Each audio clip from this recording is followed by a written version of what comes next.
Here we got another Amazon package. I'm gonna open it right now. It's very light. Hopefully there's a processor in there. Scam wouldn't be the good thing. And it looks like I didn't get scammed.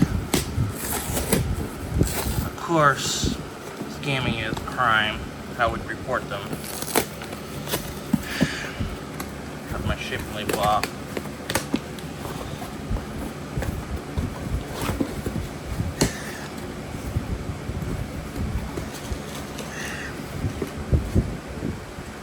So this is the Intel Core i7 14th Gen 14700K. It's very nice. I paid like $400 for this. Looks pretty genuine. Does not look open at all. You can tell it's not a scam.